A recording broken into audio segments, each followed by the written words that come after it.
Hi friends, welcome to my YouTube channel Aravan online academy. ఈ చాప్టర్లో నేను మీకు పాలిటీ ఇంట్రొడక్షన్ చెప్పబోతున్నాను. అండ్ పాలిటీ ఫస్ట్ చాప్టర్ ఏంటంటే భారత రాజ్యాంగ చారిత్రక నేపథ్యం, ముఖ్య చట్టాలు. దీనిలో ఏముంటుందంటే భారతదేశంపై ఈస్ట్ ఇండియా కంపెనీ వారు వచ్చిన తర్వాత మెల్లగా వాళ్ళు వర్తకంపై గుత్తాధిపత్యం తీసుకున్న తర్వాత వాళ్ళు ఫ్రెంచ్ వాళ్ళను, పోర్చుగీస్ వాళ్ళను ఓడించిన తర్వాత, గుత్తాధిపత్యం సాధించిన తర్వాత బ్రిటిష్ వారు ఈస్ట్ ఇండియా కంపెనీ మీద నియంత్రణ కోసం కొన్ని చట్టాలు చేస్తారు. దానిలో రెగ్యులేటింగ్ చట్టాలు ఉంటాయి. సో ఆ చట్టాల గురించి దీనిలో ఉంటుంది. అండ్ ఆ తర్వాత బ్రిటిష్ ఇండియా ఏర్పడిన తర్వాత వాళ్ళు చేసిన చట్టాలు, అనగా వాటిని కౌన్సిల్ చట్టాలు అంటారు.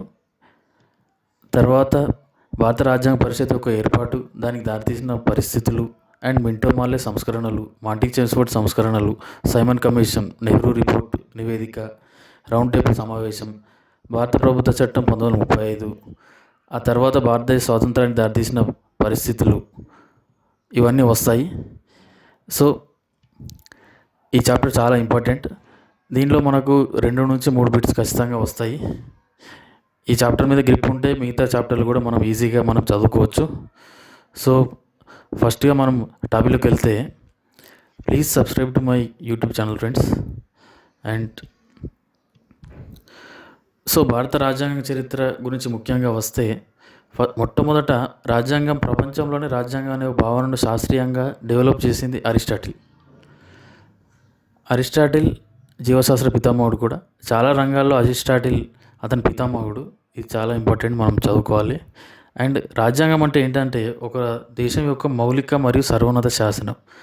దేశంలో ఏర్పడే ప్రతి చట్టం కానీ, ప్రతి ట్రిబ్యునల్ కానీ, ఏదైనా కానీ, న్యాయస్థానాలు కానీ, ప్రతి ఒక్కటి రాజ్యాంగాన్ని లోబడే వాటి పనితీరు ఉంటుంది. ప్రభుత్వ సంస్థలు కానీ, ఏదైనా యూనియన్ పబ్లిక్ సర్వీస్ కమిషన్ కానీ, స్టేట్ పబ్లిక్ సర్వీస్ కమిషన్ కానీ, ఎలక్షన్ కమిషన్ కానీ, ప్రతి ఒక్కటి లోక్సభ, రాజ్యసభ, అసెంబ్లీ కానీ, ప్రతి ఒక్కటి రాజ్యాంగం లోపడే ఉంటుంది. సో రాజ్యాంగాన్ని భారతదేశం యొక్క మౌలిక సర్వోన్నత శాసనం అంటారు. సో పాలిటీ సబ్జెక్టు పూర్తిగా రాజ్యాంగం గురించే ఉంటుంది. రాజ్యాంగంలో మనకు తెలుసు ప్రస్తుతానికి 443 ఆర్టికల్స్ ఉన్నాయి. సో వీటన్నిటి గురించి మనం ఖచ్చితంగా చదువుకోవాలి. ఈ చాప్టర్లో మనకు బేసిక్స్, రాజ్యాంగం ఎట్లా ఏర్పడ్డది, స్వతంత్రం మనకి ఎలా వచ్చింది, రాజ్యాంగ పరిషత్ ఎట్లా ఏర్పడ్డది అనేది ఈ చాప్టర్లో నేను వివరిస్తాను. సో దానికి దారితీసిన చట్టాలు అనేవి ఉంటాయి. ఇది చాలా ఇంపార్టెంట్ టాపిక్. సో ముందుగా చెప్పినట్టు దేశంలో అన్ని చట్టాలకు రాజ్యాంగం మూలాధారం. సో ముందుగా ఈ చాప్టర్ దగ్గర వచ్చినట్లయితే, సో మొట్టమొదటిగా మన భారతదేశానికి వచ్చిన విదేశీయుడు, భారతదేశానికి నావికా మార్గం కనిపెట్టినవాడు వాస్కో డి గామా, అందరికీ తెలిసిన విషయమే. క్రీస్తు 1898లో అతను వచ్చిన తర్వాత పోర్చుగీస్ వారు వచ్చారు, ఆ తర్వాత హాలండ్ వాళ్ళు వచ్చారు, బ్రిటిష్ వారు వచ్చారు, తర్వాత ఫ్రాన్స్ వారు వచ్చారు, ఫ్రెంచ్ వారు వచ్చారు. సో బ్రిటిష్ వారు మిగతా ఈ 3 దేశాల వాళ్ళని ఓడించి ఆ తర్వాత భారతదేశం మీద గుత్తాధిపత్యం అనేది చెలాయించారు. ఈస్ట్ ఇండియా కంపెనీ అనేది గుత్తాధిపత్యం చెలాయించింది. సో ఈస్ట్ ఇండియా కంపెనీ అనేది మొదట ఎలిజబెత్ రాణి దగ్గర వాళ్ళు పర్మిషన్ తీసుకొని భారతదేశానికి వస్తారు. ఇక్కడ భారతదేశానికి వచ్చిన తర్వాత జహంగీర్ యొక్క అనుమతిని వాళ్ళు తీసుకొని వాళ్ళు వాళ్ళ వ్యాపార కార్యక్రమం నిర్వహిస్తారు. తర్వాత ఇక్కడ భారతదేశం యొక్క రాచరిక వ్యవస్థ, ఈ రాజుల మధ్యలో యూనిటీ లేదని చెప్పి వాళ్ళు గ్రహించి, మన బలహీనతను వాళ్ళు ఆసరాగా తీసుకొని ఒక్కొక్క సామ్రాజ్యాన్ని మీద పట్టు సాధిస్తారు. వాళ్ళ విధానాలు కూడా దీనికి సహకరిస్తాయి. ఫర్ ఎగ్జాంపుల్ డల్హౌసీ రాజ్య సంక్రమణ సిద్ధాంతం, లార్డ్ వెల్లెస్లీ సైన్య సహకార పద్ధతి, ఇట్లాంటివన్నీ వాళ్ళు విరసి భారతదేశం పూర్తిగా బ్రిటిష్ వాళ్ళ యొక్క వలస పాలన కిందికి వెళ్ళిపోతుంది. సో దీనికి దారితీసిన పరిస్థితులు ఏంటంటే, మొట్టమొదట ప్లాసీ యుద్ధం అందరికీ తెలిసిందే, 1757లో జరిగింది. ఆ తర్వాత బాక్సర్ యుద్ధం 1764లో జరిగింది, అందరికీ తెలిసిందే. సో వీటి తర్వాత బ్రిటిష్ ఈస్ట్ ఇండియా కంపెనీ అనేది చాలా పరిధి దాటుతుందని చెప్పి ఇంగ్లాండ్ వారు ఏం చేశారంటే, వాళ్ళ దేశంలో ఒక ఈస్ట్ ఇండియా కంపెనీని నియంత్రించడానికి అక్కడ ఒక చట్టం చేశారు. దాన్నే రెగ్యులేటింగ్ చట్టం అంటారు. ఇది 1773లో చేశారు ఈ చట్టాన్ని. ఈ చట్టాన్ని ప్రవేశపెట్టింది లార్డ్ నార్త్. అప్పటి బ్రిటిష్ ప్రధాని అయిన లార్డ్ నార్త్ బ్రిటిష్ పార్లమెంట్లో ప్రవేశపెట్టాడు. సో దీన్ని భారతదేశానికి సంబంధించిన మొట్టమొదటి లిఖిత చట్టంగా పేర్కొంటారు. ఇది ఈస్ట్ ఇండియా కంపెనీని నియంత్రించడానికి చేసిన చట్టం. సో ఈస్ట్ ఇండియా కంపెనీ మొదటగా మనకు వ్యాపార కార్యక్రమాలు చెలాయించేది. ఆ తర్వాత భారతీయ రాజుల మధ్య ఉన్న బలహీనతలు వాళ్ళు చేసుకొని ఒక రాజుకు సహకరించి ఇంకో రాజ్యంపై దండెత్తడం, వాళ్ళకి సహకరించడం, వాళ్ళ దగ్గర కప్పం వాళ్ళ దగ్గర బహుమతులు తీసుకోవడం, అలా వారి వ్యాపార కూడా మళ్ళీ డెవలప్ చేసుకోవడం అట్లా చేయడం జరిగింది. సో ఈ రెగ్యులేటింగ్ చట్టంలో ఏంటంటే బ్రిటిష్ ప్రధాని అయిన లార్డ్ నార్త్ 1573 మే 18లో పార్లమెంట్లో ప్రవేశపెట్టారు, బ్రిటిష్ పార్లమెంట్లో. సో ఇది కేవలం కంపెనీ యొక్క కార్యక్రమాన్ని నియంత్రించడానికి మాత్రమే ఉద్దేశించబడింది. సో ఈ చట్టం ప్రకారం ఏం చేశారంటే మొట్టమొదట బెంగాల్ కేవలం గవర్నర్ అని మాత్రం పిలిచేవారు. మొట్టమొదటి Bengal governor Robert Clive. So 1573లో బెంగాల్ గవర్నర్ ఎవరున్నారంటే వారన్ హేస్టింగ్స్. సో 1573లో రెగ్యులేటింగ్ చట్టం చేసిన తర్వాత బెంగాల్ గవర్నర్ను గవర్నర్ జనరల్ ఆఫ్ బెంగాల్గా మార్చారు. అప్పుడు 3 ప్రాంతాల గవర్నర్లు ఉండేవారు. ఒకటి బెంగాల్ రాష్ట్రం, ఇంకోటి మద్రాస్ ప్రెసిడెన్సీ, బొంబాయి ప్రెసిడెన్సీ, 3 గవర్నర్లు ఉండేవారు. సో ఈ 3కి హెడ్ గవర్నర్ జనరల్ ఆఫ్ బెంగాల్గా మార్చారు. అది మొట్టమొదటి governor general Warren Hasting. So Bombay, Madras ప్రెసిడెన్సీలను గవర్నర్లు ఇతనికి ఆధీనులుగా చేయడం జరిగింది. సో ఈ చట్టం ప్రకారం కలకత్తాలో ఒక సుప్రీంకోర్టు కూడా ఏర్పాటు చేశారు. దీనికి అనుగుణంగా 1+3 అంటే ఒక ప్రధాన న్యాయమూర్తి అండ్ 3 సాధారణ న్యాయమూర్తులు ఒక సుప్రీంకోర్టు అనేది ఏర్పడింది. సో మొట్టమొదటి ప్రధాన న్యాయమూర్తి ఎవరంటే సర్ ఎలిజా ఇంపీ. ఇది చాలా important question. And British East India కంపెనీపై వాళ్ళ ఆధిపత్యాన్ని మరింత పెంచడానికి కంపెనీ కోర్ట్ ఆఫ్ డైరెక్టర్ తన రెవెన్యూ మరియు పౌర సైనిక వ్యవహారాల్లో నేరుగా ప్రభుత్వాన్ని బాధ్యత వహించేలా చేశారు. సో దీనిలో వీళ్ళు ఏం చేసేదంటే ఈస్ట్ ఇండియా కంపెనీ తరపున వ్యాపారం చేసేది మరియు వాళ్ళు వ్యక్తిగతంగా కూడా వాళ్ళు వ్యాపారం చేసుకునేది. ఫర్ ఎగ్జాంపుల్ రాబర్ట్ క్లైవ్ వంటి వాళ్ళు ఈస్ట్ ఇండియా కంపెనీ తరపునే కాకుండా అతను వ్యక్తిగతంగా కూడా అతను చాలా వ్యాపారాలు చేశాడు. అతను సంవత్సరానికి 40,000 పౌండ్లు వచ్చే ఆదాయాన్ని తయారు చేసుకొని ఇంగ్లాండ్ వెళ్ళిపోయాడు. అతను ఇంగ్లాండ్ తిరిగి వెళ్ళేసరికి. సో అలా వీరు వ్యక్తిగతంగా కూడా చాలా వ్యాపారాలు చేసేవారు. సో అలా వ్యక్తిగత వ్యాపారాలను ఈ చట్టం ద్వారా నిషేధించారు. మీరు వ్యాపారం చేస్తే ఓన్లీ ఈస్ట్ ఇండియా కంపెనీ తరపునే చేయాలని చెప్పారు ఈ చట్టాన్ని ప్రకారం. సో అది చాలా ఇంపార్టెంట్ పాయింట్. సో రెండవ చట్టాన్ని చూపినట్లయితే పిట్స్ ఇండియా చట్టం. సో ఆ కాలంలో బ్రిటిష్ ప్రధాని సర్ విలియం పిట్స్, కాబట్టి ఈ చట్టాన్ని విలియం పిట్స్ ఇండియా చట్టం 1784 అని అంటారు. సో ఈ చట్టం ప్రకారం ఏం చేశారంటే ఈస్ట్ ఇండియా కంపెనీని విధులు 2 రకాలుగా ఉండేది. వాళ్ళు ఏం చేసేవారంటే రాజకీయ విధులు, ఇంకా వ్యాపారం చేసేవాళ్ళు. రాజకీయంగా కూడా ఒక్కొక్క రాజ్యాన్ని వాళ్ళు ఆక్రమించుకుంటూ వెళ్ళిపోయారు. సో వీళ్ళు ఏం చేశారంటే ఈ చట్టం ద్వారా రాజకీయ విధులు అండ్ వాణిజ్య విధులను 2 సపరేట్ చేశారు పిట్స్ ఇండియా చట్టం ద్వారా. సో రాజకీయ విధులను చూడడానికి బోర్డ్ ఆఫ్ కంట్రోల్ అండ్ వాణిజ్య విధులు చూడడానికి కోర్ట్ ఆఫ్ డైరెక్టర్స్ అనేది ఏర్పాటు చేశారు. ఇది చాలా ఇంపార్టెంట్ పాయింట్. ఇది మనం ఎట్లా గుర్తుపెట్టుకోవాలంటే నేను షార్ట్ కట్స్ కూడా చెప్తాను. డైరెక్టర్స్ అంటే ఒక కంపెనీకి ఉంటారు. కంపెనీ అంటే వాణిజ్యానికి సంబంధించి. సో ఇట్లా గుర్తుపెట్టుకోవాలి. గ్రూప్ 2, గ్రూప్ 3లో మనకు ఈజీగా గుర్తుపెట్టుకునే స్కిల్స్ కూడా మనకు ఖచ్చితంగా ఉండాలి. కంట్రోల్ అంటే పరిపాలన అంటే రాజకీయం. సో అట్లా గుర్తుపెట్టుకోవాలి. అండ్ ఇంకొకటి ఏంటంటే ఈ చట్టం ప్రకారం గవర్నర్ జనరల్ కార్యనిర్వాహక మండలి అంటే ఎగ్జిక్యూటివ్ కౌన్సిల్కి ప్రెసిడెన్సీ ప్రాంతాలపై ప్రత్యక్ష నియంత్రణ అధికారం ఇచ్చారు. అతను డైరెక్ట్ ఉన్నాడు. ఇంతకుముందు ఏంటంటే ఈ 3 ప్రాంతాలు అంటే బెంగాల్, మద్రాస్, బొంబాయి వాటికి సపరేట్ గవర్నర్లు ఉన్నారు. కానీ గవర్నర్ జనరల్ వచ్చిన తర్వాత ఇతనికి ప్రత్యక్షంగా ఇతను ఏదైనా చేసేటట్టు ఇతనికి హక్కులు ఇచ్చారు. అండ్ ఇంతకుముందు 1773లో వైస్రాయ్ ఎగ్జిక్యూటివ్ కౌన్సిల్లో 4 ఉండేవారు. ఈ చట్టం ప్రకారం 3కి తగ్గించబడింది. ఎందుకంటే ఏదైనా బిల్ పాస్ కావాలంటే నలుగురిలో 3 మెజారిటీ ఉండాలి. కానీ 3 ఉన్నప్పుడు 2 మెజారిటీ ఉంటే చాలు. సో అట్లా వాళ్ళకి ఇబ్బంది అవుతుంది కాబట్టి 4 నుంచి 3 తగ్గించారు. సో దీన్ని ద్వంద్వపాలనకు నాందిగా ప్రస్తావనగా చెప్పవచ్చు. ఎందుకంటే ద్వంద్వపాలన అంటే ఈ కంపెనీ బోర్డ్ ఆఫ్ కంట్రోల్ ఉంది, కోర్ట్ ఆఫ్ డైరెక్టర్స్ ఉంది. 2 రకాలుగా ఇది పరిపాలిస్తున్నది కాబట్టి దీన్ని ద్వంద్వపాలనకు నాందిగా మనం చెప్పుకోవచ్చు.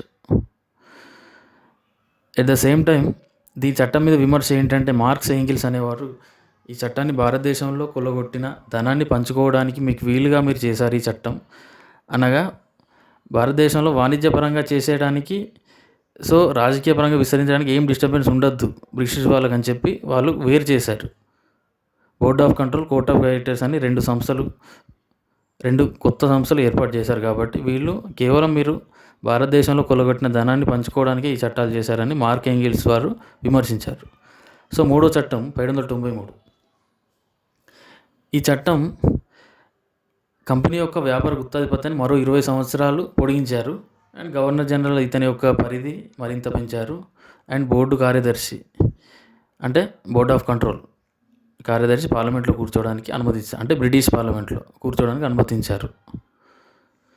సో ఇది 1793 చార్టర్ చట్టం 20 సంవత్సరాలు పొడిగించారు. అండ్ 1813 చట్టం కూడా 20 సంవత్సరాలు పొడిగించారు. 1833 చట్టం కూడా మళ్ళీ 20 సంవత్సరాలు పొడిగించారు. ఇది చాలా ఇంపార్టెంట్ పాయింట్, అందరూ గుర్తుపెట్టుకోవాలి. 1893, 1813, 1833 3 సార్లు 20 సంవత్సరాలు పొడిగించారు. 1853 తర్వాత మళ్ళీ పొడిగించలేదు. సో 1813 చట్టాన్ని విషయానికి వస్తే, ఈస్ట్ ఇండియా కంపెనీ చార్టర్ చట్టాన్ని మరో 20 సంవత్సరాలు పొడిగించారు. ఇంకో విషయం ఏంటంటే, ఈస్ట్ ఇండియా కంపెనీకి వర్తకం నువ్వు చేసుకో, కానీ నువ్వు ఒక్కనివే చేసుకోవడం లేదు, వేరే సంస్థలు కూడా చేసుకోవచ్చు బ్రిటిష్ నుంచి ఎవరు వచ్చినా కానీ. సో అట్లా ఓన్లీ బ్రిటిష్ ఇండియా కంపెనీకి ఉన్న గుత్తాధిపత్యాన్ని రద్దు చేసిళ్ళు. ఎందుకంటే వీళ్ళు చాలా నియంతృత్వ పొగడలు ఎక్కువ అయిపోతున్నాయి, ఎక్కువ సంపాదిస్తున్నారు. బ్రిటిష్ అధికారుల అవినీతి అనేది ఎక్కువవుతుంది. వీళ్ళు స్థానిక పాలకుల నుంచి బహుమతులు ఇవన్నీ తీసుకుంటారు. కాబట్టి వాటిని కట్టడి చేయడానికి గుత్తాధిపత్యం అనేది తొలగించడం జరిగింది. కేవలం మీరు పరిపాలనా సంస్థగా మార్చారు. అంటే మిగతా వాళ్ళు కూడా వ్యాపారం చేసుకోవచ్చు, బ్రిటిష్ నుంచి ఎవరు వచ్చిన వాళ్ళు. ఇంతకుముందు మాత్రం ఓన్లీ బ్రిటిష్ ఈస్ట్ ఇండియా కంపెనీకి గుత్తాధిపత్యం ఉండేది. సో అది డిఫరెన్స్. అండ్ స్థానిక సంస్థలకు పన్ను చెల్లించడానికి, అవి చెల్లించని వారిపై శిక్ష తీసుకునే అవకాశం అనేది కల్పించారు ఈస్ట్ ఇండియా కంపెనీకి. అండ్ ఒక భారతదేశంలో మతపరమైన, విద్యాపరమైన అధ్యయనం కోసం ₹1,00,000 ఒక నిధి ఏర్పాటు చేశారు. సో ఈ ₹1,00,000 నిధి వల్లనే మనకు అది క్రైస్తవ పాఠశాలలు కానీ, మిషనరీలు కానీ, చర్చిలు కానీ రావడం జరిగింది. వాళ్ళు అక్కడ నిధులు కేటాయించారు, క్రైస్తవ మత ప్రచారం కోసం ఇట్లా చేశారు. సో దానికోసం నిధి ఏర్పాటు చేశారు. సివిల్ సర్వెంట్లో శిక్షణ సదుపాయం, అలాగే ఈ చట్టం ద్వారా భారతదేశంలో నేను ఇంతకుముందు ఆల్రెడీ చెప్పాను, వర్తన చేయడానికి అందరికీ అవకాశం కల్పించారు. అండ్ నెక్స్ట్ చట్టానికి వెళ్ళినట్లయితే 1833 చార్టర్ చట్టం. దీని ప్రకారం కంపెనీ పాలన ఇంకో 20 సంవత్సరాలు పొడిగించారు. సో అప్పటిదాకా ఫస్ట్ 1773 వరకు ఓన్లీ బెంగాల్ గవర్నర్ అనేవారు. 1773 చట్టం ప్రకారం బెంగాల్ గవర్నర్ జనరల్ అన్నారు. సో 1833కి వచ్చేసరికి బ్రిటిష్ ఇండియా గవర్నర్ జనరల్ అంటున్నారు. మొట్టమొదటి British India governor general William Bentinck. So ఇది చాలా ఇంపార్టెంట్ పాయింట్. మొట్టమొదటి British India governor general sir William Bentinck. So company వ్యాపార లావాదేవీలు రద్దు చేసి పరిపాలనా సంస్థగా మార్చారు. సో సివిల్ సర్వీసుల్లో బహిరంగ పోటీ అనేది ప్రతిపాదించారు. అయితే సివిల్ సర్వీస్ ఏంటంటే ఇంతకుముందు బ్రిటిష్ వాళ్ళే ఉండేది, ఇక్కడ ఏంటంటే ఇండియన్స్ కూడా పాల్గొనవచ్చు అని చట్టం చేయడానికి ప్రయత్నించిళ్ళు, కానీ కోర్ట్ ఆఫ్ డైరెక్టర్స్ అనేవాళ్ళు వ్యతిరేకించారు. సో వ్యతిరేకించడం వల్ల ఇది అమల్లోకి రాలేదు. 1853లో ఇది అమల్లోకి వచ్చింది. అండ్ భారతదేశంలో న్యాయాన్ని సమీక్షించడానికి ఒక లా కమిషన్ ఏర్పాటు చేశారు. మొట్టమొదటి లా కమిషన్ అధ్యక్షుడు లార్డ్ మెకాలే.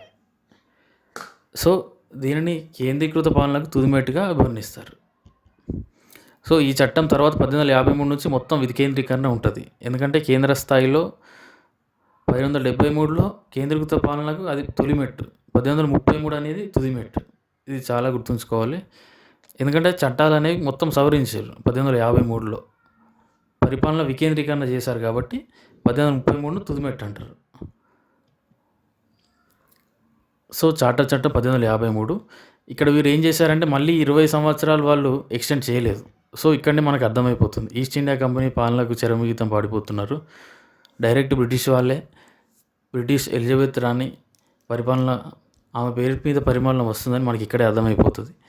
వాళ్ళని ఎక్స్టెండ్ చేయలేదు ఈస్ట్ ఇండియా కంపెనీ యొక్క గుత్తాధిపత్యం అనేది, వాళ్ళ పరిపాలన విధులు ఎక్స్టెండ్ చేయలేదు.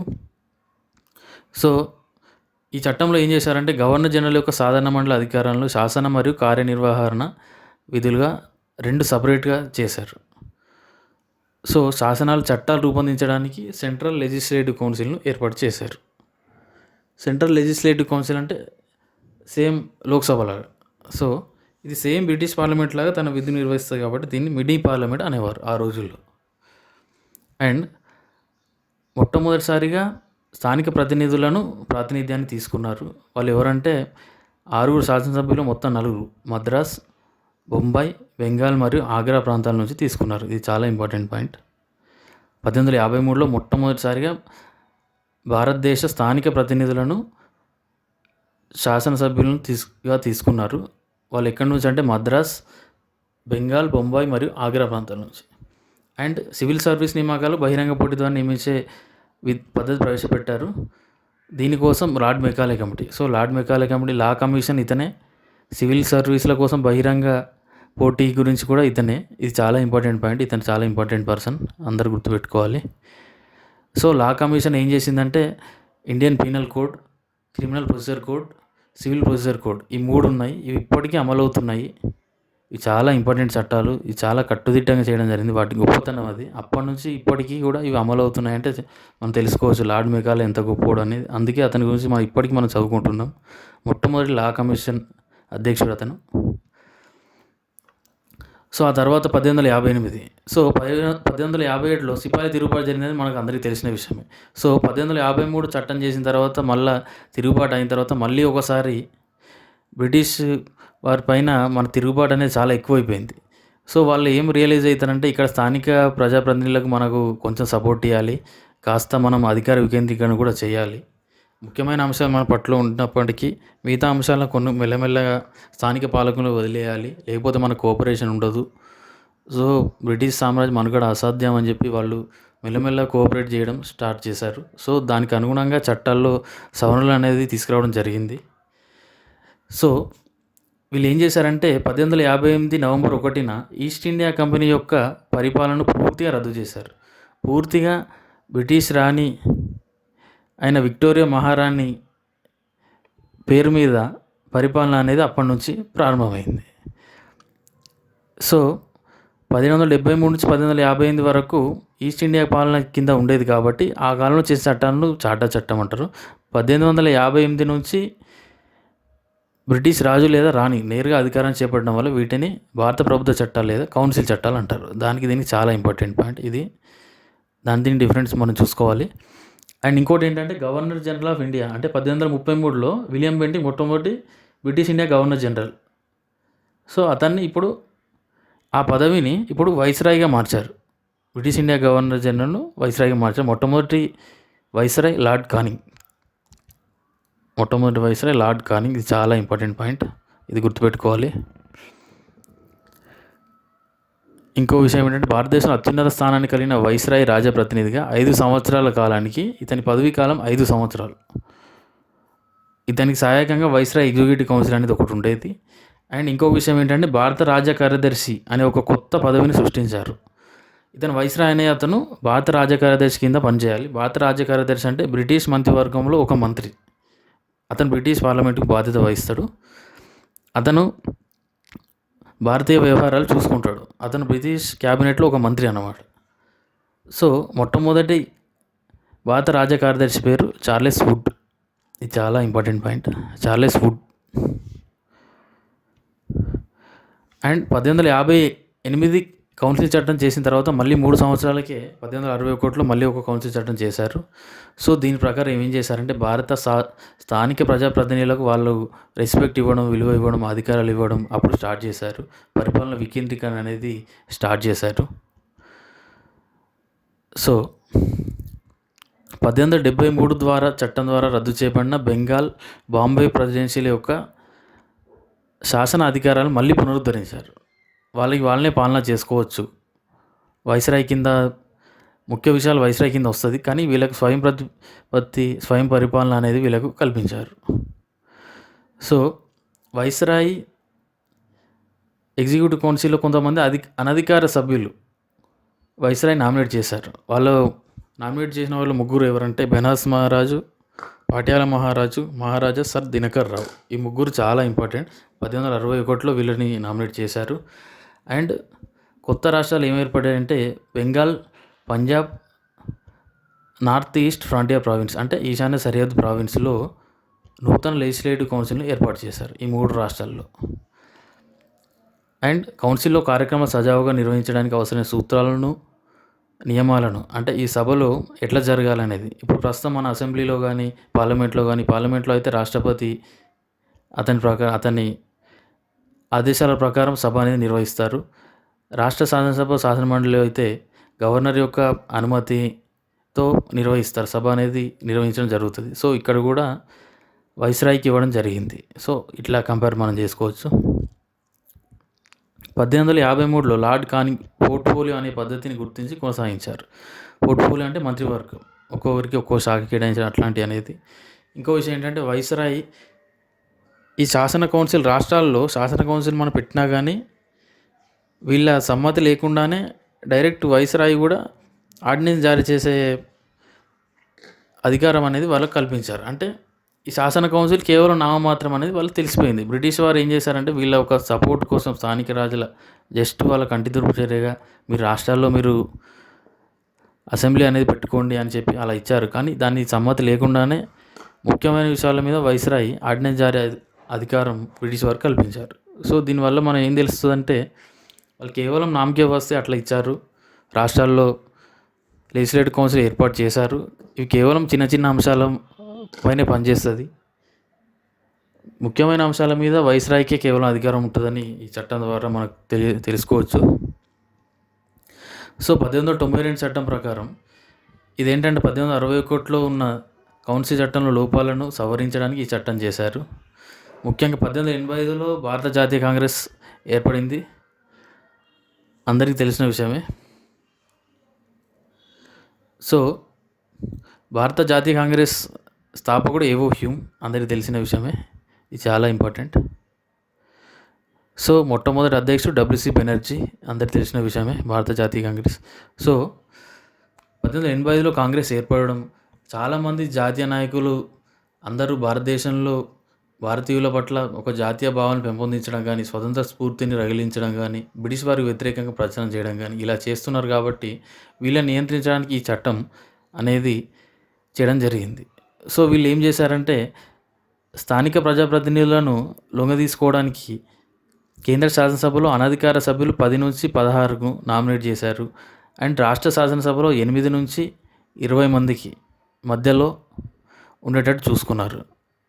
సో అలా వాళ్ళకి పరిపాలన సహకరించే వాళ్ళని నామినేట్ చేసి అలా ప్రాంతాలపై వాళ్ళు పట్టు సాధించారు.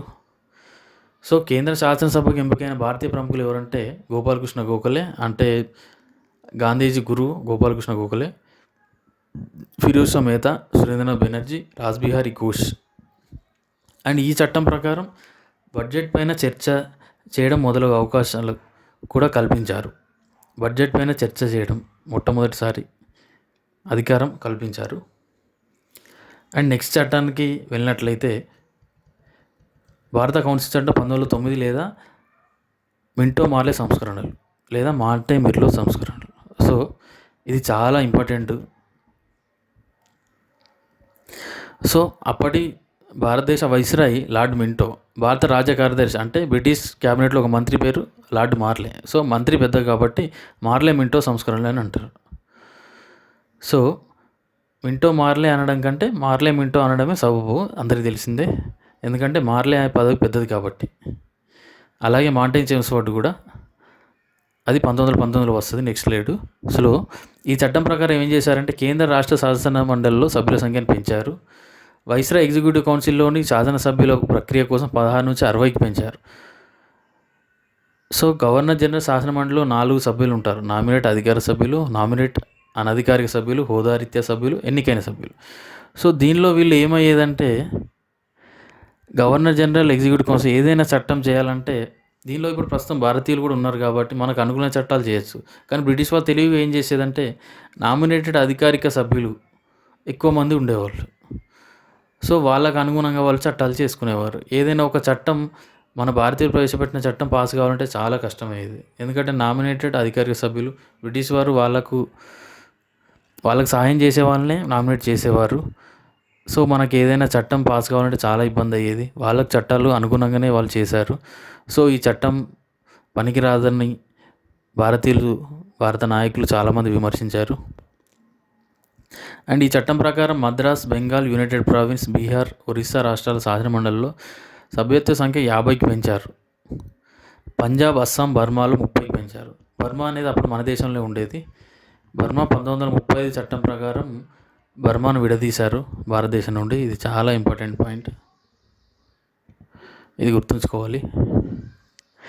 బర్మా అంటే ప్రస్తుతం ఉన్న మయన్మార్. సో వైస్రాయ్ మరియు గవర్నర్ యొక్క కార్యనిర్వాహకం అండ్ ఎగ్జిక్యూటివ్ కౌన్సిల్లో మొట్టమొదటిసారి ఒక్క భారతీయునికి సభ్యత్వం కల్పించారు. సో వీళ్ళ చట్టాల వల్ల విమర్శలు వస్తున్నాయి కాబట్టి ఒక్కరిని తీసుకున్నారు వైస్రాయ్ ఎగ్జిక్యూటివ్ కౌన్సిల్లోకి. సో అందరూ ఏంటంటే కన్ఫ్యూజ్ కావద్దు. Executive council, viceroy executive council వేరు, సెంట్రల్ లెజిస్లేటివ్ అసెంబ్లీ వేరు, గవర్నర్ జనరల్ శాసనమండలి వేరు. సో ఇవన్నీ మనం గుర్తుంచుకోవాలి, కన్ఫ్యూజ్ కావద్దు. వైస్రాయ్ ఎగ్జిక్యూటివ్ కౌన్సిల్ అంటే ఇది సెంట్రల్ లెవెల్లో ఉంటుంది. దీనిలో మొట్టమొదటి భారతీయుడు సత్యేంద్ర ప్రసాద్ సిన్హా. అండ్ సో ఈ చట్టం ప్రకారం వీళ్ళు ఏం చేశారంటే విభజించు పాలించు అనే సూత్రాన్ని వాళ్ళు బలంగా ఇంప్లిమెంట్ చేశారు. ఇతను లార్డ్ మింటో ఏం చేశారంటే భారతదేశంలో హిందువులు, ముస్లింలను విడదీయడానికి మత నియోజకవర్గాలు అనేది ఏర్పాటు చేశాడు. సో దాని ప్రకారం ఏంటంటే ముస్లింలకు ప్రత్యేక నియోజకవర్గాలు, అంటే ఓన్లీ ముస్లిం ఓటర్లే ముస్లిం నాయకులు ఎన్నుకునేటట్టు. భారతదేశంలో హిందువులకు, ముస్లింలను విడదీయడానికి ఇతను ప్రయత్నం చేశాడు. సో అందుకే ఇతన్ని మత నియోజకవర్గాల పితామహుడు అని విమర్శిస్తారు ఇతన్ని. ఇది చాలా ఇంపార్టెంట్ పాయింట్. మత నియోజకవర్గాల పితామహుడు ఎవరంటే లార్డ్ మింటో. ఇతను విభజించు పాలించు అనే సూత్రాన్ని ఖచ్చితంగా అమలు చేశాడని చెప్పుకోవచ్చు. అండ్ శాసనసభలో ప్రాతినిధ్యం ఇంకెవరెవరు కల్పించారంటే ప్రెసిడెన్సీ కార్పొరేషన్లకు, విశ్వవిద్యాలయాలకు, భూములకు, వ్యాపార సంస్థలకు, భూస్వాములకు కూడా ప్రత్యేక ప్రాతినిధ్యాన్ని కల్పించారు. ఇంకో విషయం ఏంటంటే ఇంతకుముందు 1892 చట్టం ప్రకారం బడ్జెట్ పైన చర్చ పెట్టే అధికారం కల్పించారు. అండ్ 1909 ప్రకారం ఏం చేశారంటే సైనిక, దౌత్య, మత విషయాలు మినహా ఏ ఇతర అంశంపైనైనా ప్రశ్నలు, అనుబంధ ప్రశ్నలు అడగవచ్చు. సో ఇవే మెయిన్ ఇంపార్టెంట్. వీటి మీద వాళ్ళు నియంత్రించడానికి ఈ 3 విషయాల మినహా మీరు ఏదైనా క్వశ్చన్ అడుకోవచ్చు అని సో స్థానిక ప్రజాప్రతినిధులకు అవకాశం లభించింది. కానీ దీనివల్ల మన నాయకులు ఏమన్నారంటే మా ప్లేస్ అనేది కేవలం నామమాత్రమే, ముఖ్యమైన విషయాలు మీ చేతిలో ఉన్నాయని చెప్పి వాళ్ళు చాలా విమర్శించారు. ఆ తర్వాత 1919 చట్టం వచ్చింది దీనిలో కొన్ని సంవత్సరాలు తేవడానికి. అండ్ కేంద్ర రాష్ట్ర శాసన మండలిలో పోటీ చేయడానికి ఖచ్చితమైన అర్హతలు కూడా నియంత్రించారు. సో ఇది హిందూ ముస్లింలో వేరుదీసిందని నేను ఆల్రెడీ చెప్పాను. సో ఈ విమర్శ చేసింది జవహర్లాల్ నెహ్రూ. చాలా ఇంపార్టెంట్ పాయింట్. అండ్ నెక్స్ట్ వచ్చిన చట్టం 1909 వచ్చిన చట్టానికే సవరణలు చేయడానికి 1919లో మళ్ళీ ఒకసారి మాంటింగ్ చెమ్స్ఫోర్డ్ సంస్కరణ అనేది తీసుకురావడం జరిగింది. ఇది చాలా ఇంపార్టెంట్ పాయింట్. మనం ఏదైనా మన చట్టం చూస్తే ఇయర్ వైజ్ చదువుకోవడం చాలా బెటర్, ఎందుకంటే డైరెక్ట్ క్వశ్చన్ అడిగే ప్రసక్తి చాలా తక్కువ. సో ఇవన్నీ మనకు ఏంటిదంటే కాలానుగుణంగా అమర్చమని ఇస్తాడు. క్వశ్చన్ పేపర్లు ఎలా ఇస్తారంటే 1909 మింటో మార్లే సంస్కరణలు, 1919 మాంటింగ్ చెమ్స్ఫోర్డ్ సంస్కరణలు ఇలా జతపరచడం అని ఇస్తాడు. లేకపోతే 3-4 స్టేట్మెంట్లు ఇస్తాడు, వీటిలో సరైన దాన్ని గుర్తించండి అట్లా ఇస్తారు. సో ఇది చాలా అప్లికేటెడ్ మెథడ్లో చదవాలి, చాలా ఇంపార్టెంట్ పాలిటీ అనేది. సో ఇది కూడా స్కోరింగ్ సబ్జెక్ట్ పాలిటీ అనేది ఇంపార్టెంట్. మనం చదివితే ఒక్కసారి అర్థమవుతుంది, మర్చిపోయే ప్రసక్తి ఉండదు, చాలా ఇంట్రెస్టింగ్గా ఉంటుంది. ఫస్ట్ చాప్టర్ కాబట్టి ఇవన్నీ నేను మీకు చెప్తున్నాను. ఫస్ట్ నుంచే మనం మంచిగా చదువుకోవడం అలవాటు చేసుకోవాలి. ఇది చాలా ఇంట్రెస్టింగ్ సబ్జెక్ట్. ఇది ఒక్కసారి చదివితే మర్చిపోయే ప్రసక్తి ఉండదు, చాలా ఇంట్రెస్టింగ్ సబ్జెక్ట్. ఓకే, సో 1909లో చేసిన మాంటెమిర్లోకు సవరణలు చేయడానికి వీళ్ళు ఏం చేశారంటే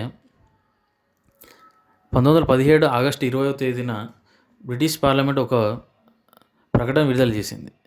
సో 1917 ఆగస్టు 20న బ్రిటిష్ పార్లమెంట్ ఒక ప్రకటన ప్రకారం 1917 నవంబర్లో లార్డ్ మాంటింగ్ అనే అతను, అంటే అప్పటి భారత రాజ్య కార్యదర్శి, అంటే బ్రిటిష్ మంత్రివర్గంలో ఒక మంత్రి, అతను ఏం చేశాడంటే భారతదేశానికి పర్యటనకు వచ్చి మన నాయకులతో చర్చించి సంస్కరణలు ఏమేమి తేవాలనేది అతను చర్చలు జరుపుతాడు.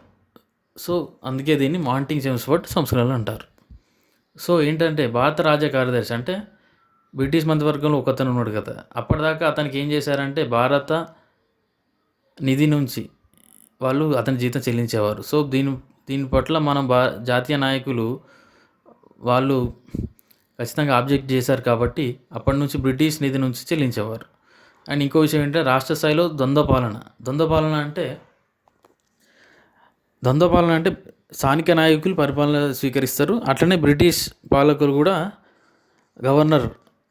గవర్నర్ కూడా కౌన్సిలర్ సహాయంతో పరిపాలన చేపడతారు. సో దాన్ని ఇద్దరు పరిపాలకులు ఉంటారు కాబట్టి దాన్ని ద్వంద్వ పాలన అన్నారు. దీన్ని ఇంగ్లీష్లో డయార్కీ అంటారు. చాలా ఇంపార్టెంట్ పాయింట్. ఒక్కోసారి డైరెక్ట్ డయార్కీ అని తెలుగులోనే డయార్కీ అని రాస్తాడు వాడు, కన్ఫ్యూజ్ కావద్దు. ఆ వర్డ్ ఏందో మనకు అర్థం కాదు. కొన్ని ఇంగ్లీష్లో మనం ఖచ్చితంగా వర్డ్స్ నేర్చుకోవాలి. డైరెక్ట్ డయార్కీ అని ఇస్తాడు తెలుగులో కూడా. సో చాలా ఇంపార్టెంట్. సో ద్వంద్వ పాలన ప్రకారం ఏంటంటే అధికారం రెండుగా విభజిస్తాడు వాడు. రిజర్వ్డ్ అధికారాలు, ట్రాన్స్ఫర్డ్ అధికారాలు. రిజర్వ్డ్ అధికారం అంటే వాని దగ్గర పెట్టుకుంటాడు ముఖ్యమైన అంశాలు. దానిలో 28 పాలనా అంశాలు ఉన్నాయి. ముఖ్యంగా ఏంటంటే విత్తం అంటే వాళ్ళు వసూలు చేసిన పన్నులు కానీ, భూమి శిస్తు కానీ, న్యాయం అంటే సుప్రీంకోర్టు కానీ, కోర్టులు కానీ, ముఖ్యమైన విషయాలు, నీటిపారుదల, పరిశ్రమలు, ఇవి వాని దగ్గర పెట్టుకున్నాడు వాడు. ఎందుకంటే వాని కంట్రోల్ ఉండాలి కాబట్టి వాని దగ్గర పెట్టుకున్నాడు. చిన్నవి ఈ స్థానిక పాలన, వ్యవసాయం, ప్రజారోగ్యం, విద్యా సహకారం, ఈ అంశాలు భారత నాయకులకు వదిలేశాడు. సో ఇక్కడ కూడా వాని యొక్క ఆధిపత్యం అనేది మనకు అర్థమైపోతుంది. 28 అంశాలు వాని దగ్గర పెట్టుకొని 22 అంశాలు మనకు అప్పచెప్పాడు. సో ఈ చట్టం మీద కూడా చాలా విమర్శలు వచ్చినాయి. అండ్ ఈ చట్టం ద్వారా మొట్టమొదటిసారి కేంద్ర స్థాయిలో దిశభా విధానం అంటే ప్రస్తుతం కూడా దిశభా విధానం ఉంది లోక్సభ, రాజ్యసభ, కేంద్ర స్థాయిలో. సో అట్లా మీరు కంపేర్ చేసుకోండి.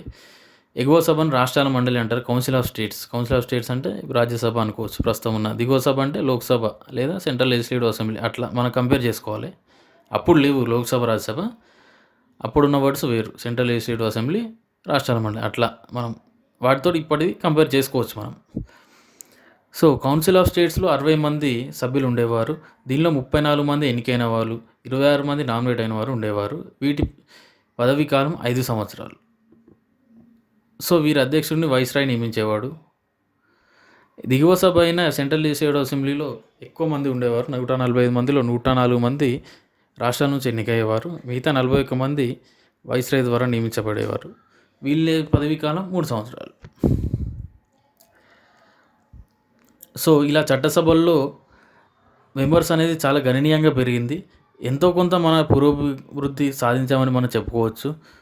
భారతదేశంలో నాయకులు చాలామంది ఈ చట్టసభలకు ఎన్నికయ్యారు. మన భారతదేశం యొక్క సమస్యలు ఇవన్నీ వాళ్ళు వివరించేవారు. సో అప్పటికి ఇప్పటికీ చాలా తేడా వచ్చిందని చెప్పవచ్చు. ఫర్ ఎగ్జాంపుల్ మనం 1853లో చూస్తే ముగ్గురే ఉన్నారు. గవర్నర్ జనరల్ అనధికారిక సభ్యులు ముగ్గురే ఉన్నారు. అప్పటి నుంచి ఇప్పటికీ ప్రతి స్టేట్లో మనకి లెజిస్లేటివ్ అసెంబ్లీ అనేది ఇచ్చారు. అండ్ కేంద్ర స్థాయిలో బైకామలిజం చాలా ఇంపార్టెంట్ వర్డ్. డయార్కీ ఎట్లనో బైకామలిజం కూడా మీరు అట్లనే గుర్తుపెట్టుకోవాలి. డైరెక్ట్ బైకామలిజం అని ఇస్తాడు. వర్డ్ అనేది డైరెక్ట్ తెలుగులో రాస్తాడు వాడు, అంతే ఎగ్జామ్లో. చాలా ఇంపార్టెంట్. దిశభా విధానం ప్రస్తుతం ఉన్నాయి కదా మన కేంద్ర స్థాయి, లోక్సభ, రాజ్యసభ, అట్లా మనం గుర్తుపెట్టుకోవచ్చు. మన టిప్స్ అనేది ఇంపార్టెంట్ పాలిటీ చదివేటప్పుడు. సో ఈ చట్టం ప్రకారం ఏం చేసేయాలంటే ఇంతకుముందు 1909లో ఓన్లీ ముస్లింలకు, కానీ 1919కి వచ్చేసరికి వీళ్ళు ఏం చేసారు, సిక్కు, క్రిస్టియన్, ఆంగ్లో ఇండియన్లు, ఐరోపా వారికి కూడా మళ్ళీ వర్తింపజేశారు మొత్తం నియోజకవర్గాలు. సో ఇంకోటి ఏంటంటే అప్పట్లో ఏంటంటే ఆస్తి మరియు పన్ను చెల్లించే ప్రాతిపదిక మీదనే ఓటు హక్కు ఉండేది. ఇప్పుడు 18 ఏళ్ళు దాటితే సార్వజనిక వయోజన ఓటు హక్కు ఉన్నది. కానీ అప్పుడు అట్లా కాదు. ఓన్లీ ట్యాక్సులు కట్టే వాళ్ళకు, బాగా భూస్వాములు, పెద్ద పెద్ద జమీందారులకు మాత్రమే ఓటు హక్కు ఉండేది. ఇంకో విషయం ఏంటంటే లండన్లో భారత వ్యవహారాలను, రెవెన్యూ పరిపాలన మొదలగు అంశాలను పర్యవేక్షించడానికి భారత హైకమిషన్ అనే పదవిని సృష్టించారు. ఇంకొకటి కేంద్ర రాష్ట్ర బడ్జెట్ను వేరు చేశారు. భారతదేశాన్ని విడిగా ఒక పబ్లిక్ సర్వీస్ కమిషన్, ఆడిటర్ జనరల్ని ఏర్పాటు చేయడం జరిగింది. సో ఇంతకుముందు ఎట్లా ఉండేదంటే పబ్లిక్ సర్వీస్ కమిషన్ వాళ్ళు ఏం చేసేవారంటే బ్రిటిష్ వాళ్ళని కూడా ఎంపిక చేసేవారు. ఇప్పుడు అట్లా కాదు. 1919కి వచ్చేసరికి ఓన్లీ భారతీయులను ఎంపిక చేయడానికి భారతదేశానికి సపరేట్గా పబ్లిక్ సర్వీస్ కమిషన్. బ్రిటిష్ అధికారులను నియమించుకుంటే మీ దేశంలో నియమించుకో, ఇక్కడ నుంచి కాదు అని చెప్పి. సో ఇక్కడ పబ్లిక్ సర్వీస్ కమిషన్ ఓన్లీ భారతీయులను మాత్రమే సెలెక్ట్ చేస్తుంది. సో అలా అయ్యే విధంగా చేశారు. అండ్ కేంద్ర రాష్ట్రాల మధ్య మరియు అంతర్రాష్ట్రాల మధ్య ఉత్పన్నమయ్యే వివాదాలను పరిష్కరించడానికి అధికారం వైస్రాయ్కి మాత్రమే ఇచ్చారు. సో ఈ చట్టం మీద విమర్శలు ఏంటిదంటే ఇది అసంతృప్తి, నిరాశతో పాటు సూర్యుడు లేని ఉదయంగా ఉందని చెప్పి బాలగంగాధర్ తిలక్ విమర్శించాడు. ఇంకొకటి, ఈ చట్టాలు ప్రకటించాల్సి ఉంది కాదని, ఈ చట్టాన్ని భారతీయులు స్వీకరించ తగదని అని బీసెంట్ వ్యాఖ్యానించారు. అని బీసెంట్ చాలా ఇంపార్టెంట్ హోమ్ రూల్ ఉద్యమకర్త. సో బాలగంగాధర్ తిలక్ కూడా ఇంపార్టెంటే. వందే మాతరం ఉద్యమం బాలగంగాధర్ తిలక్ చాలా ఇంపార్టెంట్. ఇంకో విషయం ఏంటంటే ద్వంద్వ పాలన అనేది ఎందుకు ఇచ్చారని బట్లర్ అనే రచయిత అభిప్రాయపడ్డాడు. ఎందుకంటే ముఖ్య విషయాలు వాని దగ్గర పెట్టుకొని మన స్థానిక ప్రతినిధులకు మీరు కూడా పరిపాలించుకోండి అని ఇస్తే, మనకు ఇంపార్టెంట్ లేని అంశాలు ఇచ్చి పరిపాలించుకోమంటే దానిలో అసలు ఏం యూజ్ లేదు. సో బట్లర్ అనే రచయిత ఏం చేశారంటే, డయార్కీ అంటే ద్వంద్వ పాలన అనేది ఒక బూత్ పదంలాగా అయిపోయింది భారతదేశంలో. ఒక వ్యక్తి ఇంకో వ్యక్తిని డయార్కీ అని తిట్టడం నేను చూశానని అతను అభిప్రాయపడ్డాడు.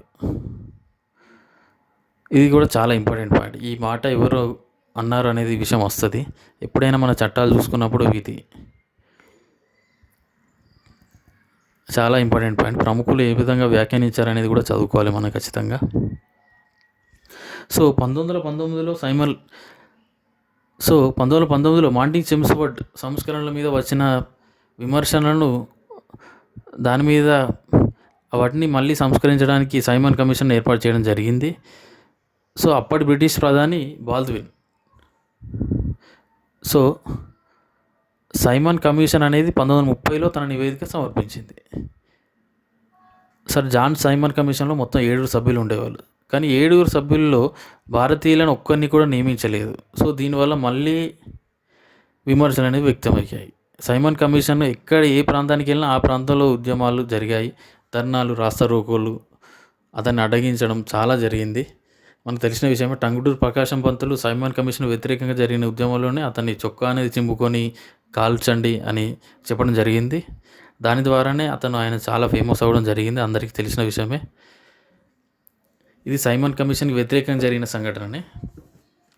సో సైమన్ కమిషన్ తన నివేదికలో ఏం అంశాలు పొందుపరిచిందంటే, ద్వంద్వ పాలన రద్దు చేయడం. 1919లో ద్వంద్వ పాలన రాష్ట్రాలు ప్రవేశపెట్టారు, అది రద్దు చేయడం. మంత్రులు శాసనసభ బాధ్యత వహించేలా చేయడం.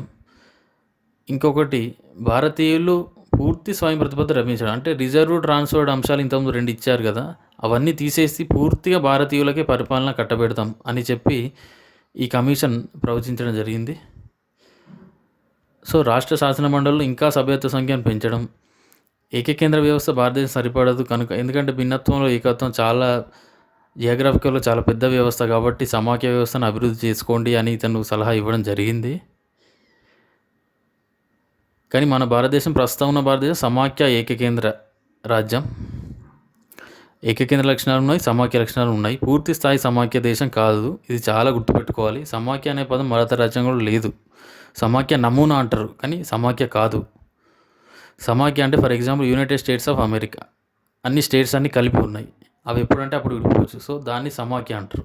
భారతదేశం సమాఖ్య నమూనాను కలిగి ఉంటుంది, సమాఖ్య లక్షణాలు కలిగి ఉంటుంది. మన సమాఖ్య వేరు. సో అది ఖచ్చితంగా గుర్తుపెట్టుకోవాలి. ఇది చాలా ఇంపార్టెంట్ పాయింట్. ఇది వచ్చింది, సమాఖ్య అనే పదం రాజ్యాంగంలో ఉందా లేదా అనే ఆ క్వశ్చన్ కూడా వచ్చింది లాస్ట్ టైం గ్రూప్ 2లో వచ్చింది. చాలా ఇంపార్టెంట్ పాయింట్ ఇది.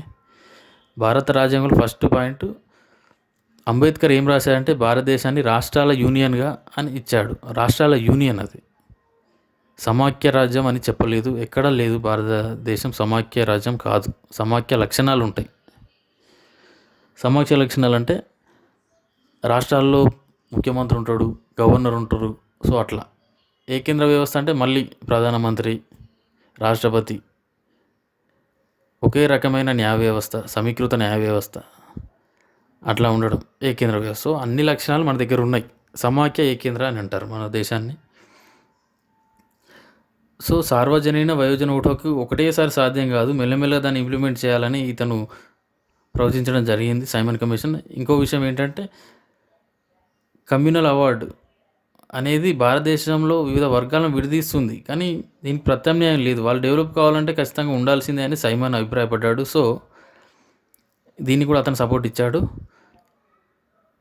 సో దీని మీద అతను కూప్లాండ్ అనే రచయిత పొగిడాడు. భారత సమస్యలపైన ఇది ఒక సమగ్ర అధ్యయనం అని అతను పేర్కొనడం జరిగింది. సో సైమన్ కమిషన్ ఇతని యొక్క నివేదికల అంశాలు బ్రిటిష్ ప్రభుత్వం అనేది సరిగ్గా దృష్టి పెట్టలేదు. కానీ ఆ తర్వాత వచ్చిన 1930 చట్టంలో సైమన్ కమిషన్ యొక్క ప్రతిపాదించిన అంశాలను పొందుపరచడం జరిగింది. సో ఈ మధ్యలో కొన్ని ఇంపార్టెంట్ పాయింట్స్ వస్తాయి 1935 చట్టానికి మధ్యలో. ఎందుకంటే దీనిలో నెహ్రూ రిపోర్టు అనేది ఉంది, కమ్యూనల్ అవార్డు అనేది ఉంది, రౌండ్ టేబుల్ సమావేశాలు మధ్యలో జరుగుతాయి. ఇది కూడా చాలా ఇంపార్టెంట్ పాయింట్, దీని మీద క్వశ్చన్ వస్తుంది. ఇది భారత ప్రభుత్వ చట్టం. సో ఈ మధ్యలో జరిగిన సంఘటనలు ఏంటంటే, మొదటగా నెహ్రూ రిపోర్ట్. సో భారతదేశ వ్యవహారాల కార్యదర్శి 1927లో లార్డ్ బిర్కెన్హెడ్ అతను ఏం చేస్తారంటే, అసలు మీరు రాజ్యాంగాన్ని అన్ని వర్గాలు ఆమోదించే విధంగా రాజ్యాంగాన్ని మీరు తయారు చేసుకునేంత సమర్థులా మీరు అని ఒకసారి సవాల్ ఇస్తుంటాడు. సో ఈ సవాల్ను స్వీకరించిన భారత జాతీయ కాంగ్రెస్ ఏం చేస్తుందంటే, నెక్స్ట్ ఇయర్ 1927 మే 19న బొంబాయిలో ఒక అఖిలపక్ష సమావేశాన్ని ఏర్పాటు చేసి ఈ సవాల్ను స్వీకరిస్తారు. సో మోతీలాల్ నెహ్రూ అంటే జవహర్లాల్ నెహ్రూ వాళ్ళ ఫాదర్, ఆయన ఏం చేస్తారంటే 8 సభ్యులతో కూడిన ఒక ఉపసంఘాన్ని నియమిస్తాడు 1928 ఆగస్టు 19న. సో దీనిలో పొందుపరిచిన అంశాలు ఏంటంటే, భారతదేశానికి డొమినియన్ ప్రతిపత్తి ఇవ్వడం, అంటే స్వయం ప్రతిపత్తి, భాషా ప్రయుక్త రాష్ట్రాలు స్వయం ప్రతిపత్తి అనే 2 రాష్ట్రాల ఆధారంగా దేశంలో సమాఖ్య వ్యవస్థ ఏర్పాటు చేయడం, కార్యనిర్వాహక శాఖ శాసనసభకు బాధ్యత వహించడం.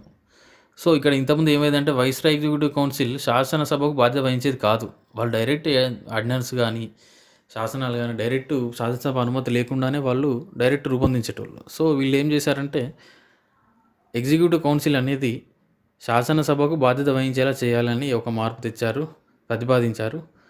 ఇంకో విషయం ఏంటంటే, మైనార్టీ వారికి శాసన మండలిలో కనీసం 10 ఏళ్ల పాటు కొన్ని స్థానాలు కేటాయించాలి. ఇంకో విషయం ఏంటంటే, ఇది మొట్టమొదటిసారి 19 ప్రాథమిక హక్కులను సూచించింది నెహ్రూ రిపోర్ట్ మాత్రమే, మోతీలాల్ నెహ్రూ రిపోర్ట్. ఇది చాలా ఇంపార్టెంట్ పాయింట్. నెహ్రూ రిపోర్ట్ ప్రకారం ప్రాథమిక హక్కులను మొట్టమొదటిసారిగా నెహ్రూ రిపోర్ట్లో పొందుపరిచారు. ఇవే ఆ తర్వాత మనకు ప్రాథమిక హక్కులు వచ్చాయి, 7 ప్రాథమిక హక్కులు. సో కమ్యూనల్ అవార్డు ఏంటంటే, మైనార్టీ వర్గాల ప్రాతినిధ్యానికి ఆనాడు బ్రిటన్ ప్రధాని రామ్సే మెక్డొనాల్డ్ ఒక ప్రతిపాదన చేశాడు. దీని ప్రకారం ఏం చేశాడంటే, షెడ్యూల్ కులాలు అంటే ఎస్సీ వాళ్ళకు కూడా ప్రత్యేక నియోజకవర్గాలు చేస్తానని ప్రతిపాదించాడు. సో అప్పటి గాంధీజీ దీన్ని వ్యతిరేకించాడు. ఎందుకంటే అప్పటికే ఇతను హిందువులను, బ్రిటిష్ ప్రభుత్వం అనేది ఫస్ట్ ముస్లింలను మత నియోజకవర్గాల ఆధారంగా ముస్లింలను విడదీసింది 1909లో. 1919లో మళ్ళీ సిక్కులకు, క్రిస్టియన్లకు, ఆంగ్లో ఇండియన్లకు, ఐరోపా వాళ్ళకు కూడా మళ్ళీ ప్రత్యేక నియోజకవర్గం రూపొందించింది. సో ఇలా మతపరమైన విభజించారు, మళ్ళీ కులపరంగా వీళ్ళు విభజిస్తున్నారు అని చెప్పి గాంధీజీ చాలా ఆవేదన చెందాడు.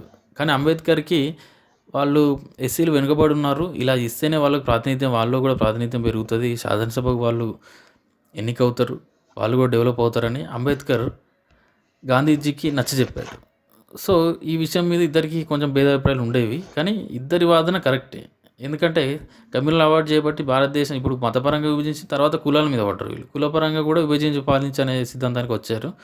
అంబేద్కర్ వాదన ఏంటంటే, వీళ్ళు ఎట్లా ఇస్తులు కాబట్టి ఎస్సీలు కొందరు లీడర్లు అవుతారు, డెవలప్ అవుతారు, అనగానే వర్గాలు కాబట్టి అని అంబేద్కర్ వాదనలో కూడా సమంజసం ఉంది చెప్పుకోవచ్చు. సో మహాత్మా గాంధీ ఏం చేస్తారంటే, అప్పటికి జైల్లో ఉంటాడు.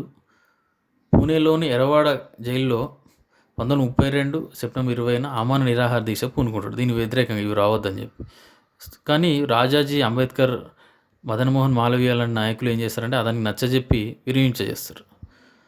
ఆ తర్వాత 1932 సెప్టెంబర్ పూనా ఒప్పందం ద్వారా కమ్యూనల్ అవార్డు కంటే ఎక్కువ అవకాశాలు లభించినాయి షెడ్యూల్ కులాలకు, ఎస్సీలకు. సో ఇది చాలా ఇంపార్టెంట్. ఇది ఏ ఇయర్లో వచ్చిందనేది ఇస్తారు, నేను ఇంతకుముందే చెప్పాను, ఇయర్ వైజ్ చదువుకోవాలి. ఎందుకంటే ఇయర్ వైజ్ ఇస్తారు, వాడు ఆర్డర్లో పెట్టని ఆప్షన్స్ ఇస్తాడు, లేకపోతే జతపరచమని ఇస్తారు. ఖచ్చితంగా 3-4 బిట్స్ ఒకే బిట్లో కవర్ అయ్యేటట్టు ఇస్తారు. ఇప్పటికి డైరెక్ట్ క్వశ్చన్ అనేవి తగ్గినాయి. టీఎస్పీఎస్సీ చాలా అప్లికేటెడ్ మెథడ్లు ఇస్తున్నారు, ఎట్లాంటి సివిల్స్ స్థాయిలో ఇస్తున్నారు కాబట్టి ఖచ్చితంగా చదువుకోవాలి. 1932లో పూనా ఒప్పందం జరిగింది. సేమ్ 1932లో 3వ రౌండ్ టేబుల్ సమావేశం కూడా జరిగింది. చాలా ఇంపార్టెంట్ పాయింట్ ఇది, అట్లా కూడా చూసుకోవాలి. సో నెక్స్ట్ చాప్టర్కి వెళ్ళినట్లయితే రౌండ్ టేబుల్ సమావేశాలు. సో 1929లో ఏంటంటే, బ్రిటన్లో లేబర్ పార్టీ అధికారంలో వచ్చింది. సో ఆ టైంలో బ్రిటన్లో 2 party, labour party, conservative party. ఈ అధికారం చేంజ్ అయ్యేసరికి భారతీయుల మీద కూడా వాళ్ళ దృక్పథాన్ని చేంజ్ అయ్యేది. ఒక పార్టీ ఒకలా, ఇంకో పార్టీ ఒకలా ఉండేది. ఫర్ ఎగ్జాంపుల్ విన్స్టన్ చర్చిల్కి భారతదేశం మీద కొంచెం వ్యతిరేక భావాలు ఉండేది. కానీ సర్ క్లెమెంట్ అట్లీ అనే అతను భారతదేశానికి స్వాతంత్రం వచ్చే టైంలో అతనే తొందర స్వాతంత్రం వచ్చేటట్టు చేశాడు. చివరి దశలో సో అట్లా పార్టీ మారే కొద్దీ, ప్రభుత్వం మారే కొద్దీ వాళ్ళ ఉద్దేశాలు అనేవి మారేది. ఇది చాలా ఇంపార్టెంట్. సో 1929లో బ్రిటన్లో లేబర్ పార్టీ అధికారంలో వచ్చింది. రామ్సే మెక్డొనాల్డ్ అనే అతను భారతదేశంలోని నాయకులందరినీ మీరు లండన్కి వచ్చి రౌండ్ టేబుల్ సమావేశంలో పాల్గొనాలి, భారతీయుల సమస్య మీద చర్చిద్దాం అని అతను ఆహ్వానం పంపాడు. సో తర్వాత ఏమైందంటే మొట్టమొదటి రౌండ్ టేబుల్ సమావేశం 1930లో నవంబర్ 12వ తేదీ నుంచి 1931 జనవరి 19 వరకు జరిగింది. కానీ భారత జాతీయ కాంగ్రెస్ అనేది పాల్గొనలేదు. అంటే గాంధీ తాత పాల్గొనలేదు. గాంధీ, నెహ్రూ ఇట్లాంటి నాయకులు ఎవరు పాల్గొనలేదు. రెండవ రౌండ్ టేబుల్ సమావేశంలో గాంధీజీ లార్డ్ ఇర్విన్తో ఒక ఉడంబడిక అనేది జరుగుతుంది. దీని ప్రకారం రెండవ రౌండ్ టేబుల్ సమావేశంలో మహాత్మా గాంధీ పాల్గొంటాడు. కానీ వాళ్ళ మధ్య, బ్రిటిష్ వారికి జాతీయ నాయకులకు మధ్య కొన్ని అభిప్రాయ భేదాలు తలెత్తుతాయి. సో మొట్టమొదటి రౌండ్ టేబుల్ సమావేశంలో సమాఖ్య లేదా ఏకకేంద్ర అనే అంశం మీద డిస్కషన్ జరిగింది. మొదటి రౌండ్ టేబుల్ సమావేశం ముస్లిం లీగ్ తరపున ఆగా ఖాన్, జిన్నా, మహమ్మద్ అలీ జిన్నా అండ్ హిందూ మహాసభ తరపున మూంజే జయకర్, ఉదారవాదుల తరపున సర్ తేజ్ బహదూర్ సఫ్రు, చింతామణి మరియు శ్రీనివాస్ శాస్త్రిలు పాల్గొన్నారు. రెండవ రౌండ్ టేబుల్ సమావేశంలో గాంధీజీ పాల్గొన్నాడు. ఇది 1931 సెప్టెంబర్ 17 నుంచి డిసెంబర్ 7 వరకు జరిగినది. ఇది చాలా ఇంపార్టెంట్. మొదటి రౌండ్ టేబుల్ 1930, రెండవ రౌండ్ టేబుల్ 1931, మూడవ రౌండ్ టేబుల్ 1932. 1932లోనే పూనా ఒప్పందం కూడా జరిగింది. ఇది చాలా ఇంపార్టెంట్ పాయింట్, అందరు గుర్తుపెట్టుకోవాలి. సో దీనిలో అన్ని స్వదేశీ సంస్థానాలతో పాటు 107 మంది పాల్గొన్నారు. అండ్ ఎక్కువ మంది పాల్గొన్నది రెండవ రౌండ్ టేబుల్ సమావేశం, ఎందుకంటే భారత జాతీయ కాంగ్రెస్ దీనిలోనే పాల్గొన్నది. మూడో సమావేశాన్ని మళ్ళీ గాంధీజీ గైర్హాజరయ్యారు. రెండో రౌండ్ టేబుల్ సమావేశంలో సరోజిని నాయుడు మహిళల తరపున హాజరయ్యారు. మూడో రౌండ్ టేబుల్ సమావేశం 1932 నవంబర్ 17 నుంచి డిసెంబర్ 24 వరకు లండన్లో జరిగింది. 3 రౌండ్ టేబుల్ సమావేశాలు లండన్లోనే జరిగినాయి. చాలా ఇంపార్టెంట్, అది కూడా అడుగుతారు. సో ఈ చట్టంలోని కొన్ని ప్రతిపాదనలు 1930 చట్టంలో స్థానాన్ని పొందాయి. ఇంతకుముందు చెప్పాను, సైమన్ కమిషన్ ప్రతిపాదనలు కూడా కొన్ని స్థానాన్ని పొందాయని చెప్పాను. అట్లనే రౌండ్ టేబుల్ సమావేశాల యొక్క ప్రతిపాదనలు కూడా కొన్ని పొందాయి. సో మూడో రౌండ్ టేబుల్ సమావేశానికి అత్యంత తక్కువగా 46 మంది మాత్రమే హాజరయ్యారు. సో నెక్స్ట్ స్లైడ్కి వెళ్ళినట్లయితే భారత ప్రభుత్వ చట్టం. ఇది చాలా పెద్ద చట్టం. ఇది బ్రిటిష్ వాళ్ళు రూపొందించిన దీనిలో చాలా అంశాలు భారత రాజ్యాంగంలో ఉన్నాయి, ఇప్పటికీ ఉన్నాయి. సో దీనిలో 321 ప్రకరణలు. ఇది చాలా సుదీర్ఘమైన చట్టం. ఇది 321 ప్రకరణలు, 10 షెడ్యూళ్ళు, 14 భాగాలు ఉన్నాయి. ఇది 1937 ఏప్రిల్ నుంచి అమల్లోకి వచ్చింది. సో ఈ చట్టం ప్రకారం ఏంటిదంటే అఖిల భారత సమాఖ్య ఏర్పాటు చేశారు. ఈ సమాఖ్యలో 11 ప్రాంతాలు, అంటే 11 రాష్ట్రాలు అనుకోవచ్చు, 6 చీఫ్ కమిషనరేట్ ప్రాంతాలు, అంటే కేంద్ర పాలిత ప్రాంతాలాగా అనుకోవచ్చు. అండ్ సమాఖ్యలో చేయడానికి అంగీకరించిన స్వదేశీ సంస్థానాలు కూడా ఉంటాయి. స్వదేశీ సంస్థలు అంటే స్వదేశీ రాజుల చేతిలో అప్పట్లో పరిపాలించబడిన ప్రాంతాలు. స్వదేశీ సంస్థలు అంటే అవి. సో మనది నిజాం సంస్థానం కూడా స్వదేశీ సంస్థానం అని చెప్పుకోవచ్చు. జూనాగఢ్ కానీ, జమ్మూ కాశ్మీర్ కానీ అప్పట్లో ఇవన్నీ స్వదేశీ సంస్థానాలు. ఇవి 563 ఉండేవి. చాలా ఇంపార్టెంట్ పాయింట్. వీటన్నిటినీ సర్దార్ వల్లభాయ్ పటేల్ భారతదేశంలో గడిపాడు. అందుకే అతన్ని statue of unity and integrity అనేసి అతని పేరు మీద విగ్రహం పెట్టారు. జాతీయ సమైక్యత దినోత్సవం అనేది సర్దార్ వల్లభాయ్ పటేల్ పేరు మీద జరుపుకోవడం జరుగుతుంది. సో కేంద్ర రాష్ట్రాల మధ్యలో 3 జాబితాల్లో అధికార విభజన ఉన్నది. అవి ఇప్పటికీ ఉన్నాయి. కేంద్ర జాబితా, రాష్ట్ర జాబితా, ఉమ్మడి జాబితా. కాకపోతే ఈ అంశాలన్నీ పెరిగినాయి. కేంద్ర జాబితాలో అప్పుడు 59 అంశాలు ఉండేవి, రాష్ట్ర జాబితాలో 54, ఉమ్మడి జాబితాలో 36. సో ఎక్కువ శాతం కేంద్ర జాబితాలో ఉన్నాయి. ఇది చాలా ఇంపార్టెంట్.